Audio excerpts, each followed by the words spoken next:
minor little note under letters to the editor. It read, "Clock ticking, planet dying, animals weeping, rivers screaming. Can't you hear it? Heat kills." Then the man knew why he'd started the scrapbook. They never did find Casey Cooper in the gorge. Her body didn't turn up until the November cotton harvest in Burke County. Then 3 men operating a cotton picker got the surprise of their lives. A dead girl right smack in the middle of thousands of acres of cotton fields, still wearing a little black dress. No broken bones this time, no shattered limbs. The M.E. ruled that 19-year-old Casey Cooper died from multiple organ failure, most likely brought on by severe heat stroke. In other words, when she'd been abandoned out in the middle of that field, she'd still been alive. An empty gallon jug of water was discovered 3 miles from her mummified corpse. Her purse was another 5 miles away. Interestingly enough, they never did find her vehicle or her car keys. People grew more nervous now, particularly when someone in the M.E.'s office let it leak that Josie Anders also died from a drug overdose. A fatal injection of the prescription drug Ativan. Seemed sinister somehow. 2 sets of girls in 2 different years, each last seen in a bar. In both cases the first girl was found dead along a major road, and in both cases the second girl seemed to suffer a fate that was far, far worse. The Rabun County Sheriff's Office called in the Georgia Bureau of Investigation. The press got excited again. More banner headlines in the front pages of the Atlanta Journal-Constitution. GBI seeks possible serial killer. Rumors flew, articles multiplied, and the man clipped each one diligently.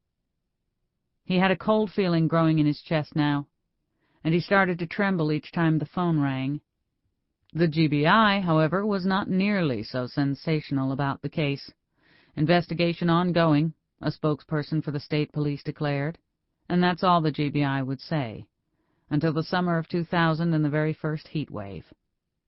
It started in May. 2 pretty young Augusta State University students headed to Savannah one weekend and never returned home. Last known sighting, a bar. Vehicle, MIA. This time, the national media descended. Frightened voters hit the streets. The man pawed furiously through stacks of newspapers while the GBI issued meaningless statements such as, "We have no reason to suspect a connection at this time." The man knew better. People knew better, and so did the letters to the editor. He found it Tuesday, May 30th. Exact same words as before. Clock ticking, planet dying, animals weeping, rivers screaming. Can't you hear it? Heat kills. Celia Smithers's body was found along US 25 in Waynesboro, just 15 miles from the Cottonfield crime scene where Casey Cooper had been found 6 months before. Smithers was fully clothed and clutching her purse. No sign of trauma, no sign of sexual assault. Just 1 dark bruise on her left thigh and a smaller red injection site on her upper left arm. Cause of death, an overdose of the prescription tranquilizer Ativan. The public went nuts. The police immediately went into high gear. Still missing, Smithers's best friend Tamara McDaniels. The police, however, didn't search the Burke County cotton fields. Instead, they sent volunteers straight to the muddy banks of the Savannah River. Finally, the man thought they were starting to understand the game. He should have picked up the phone then, dialed the hastily established hotline. He could have been an anonymous tipster, or maybe the crazy wacko that thinks he knows everything. He didn't, though. He just didn't know what to say. "We have reason to believe Miss McDaniels is still alive," reported GBI Special Agent Michael Mac McCormick on the evening news.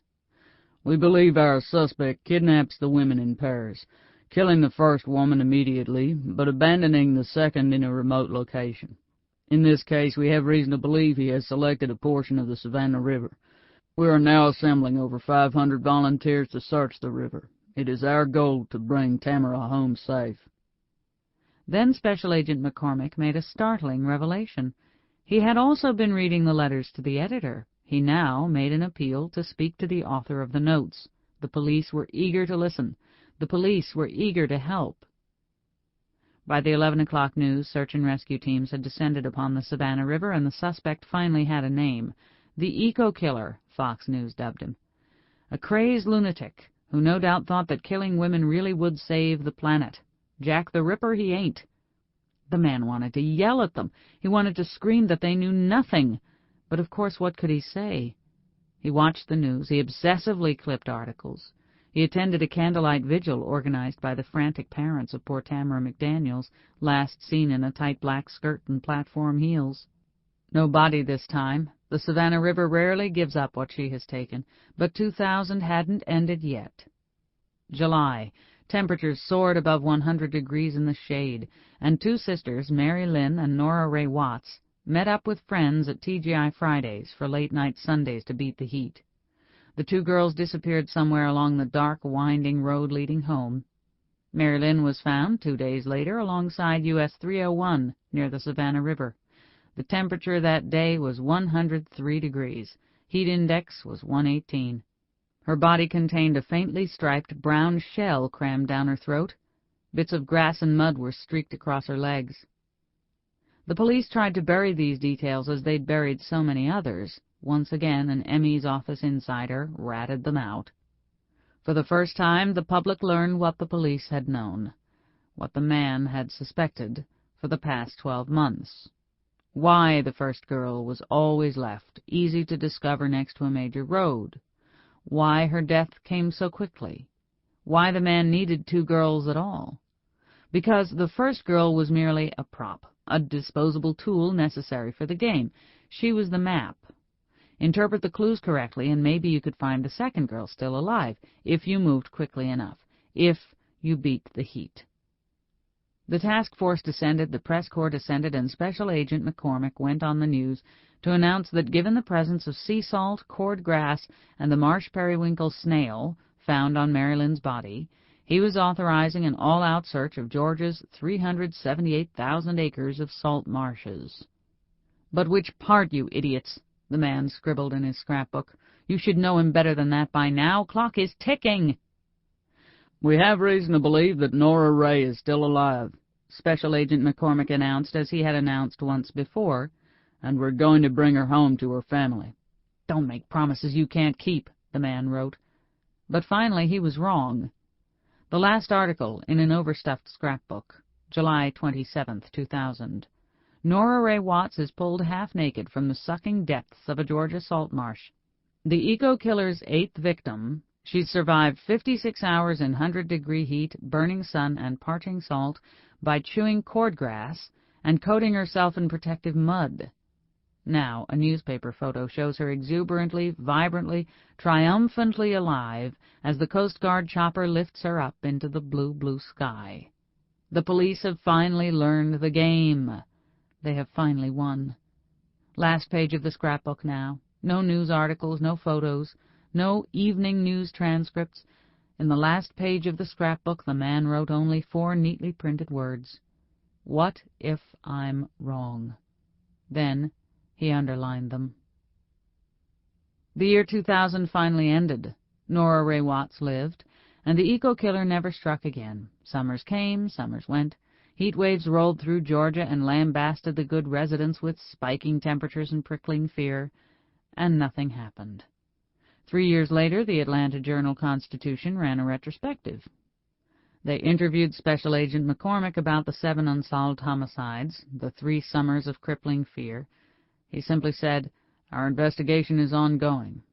The man didn't save that article. Instead, he crumpled it up and threw it into the trash. Then he drank long and heavily, deep into the night. "It's over," he thought. "It's over. I'm safe. And it's as simple as that."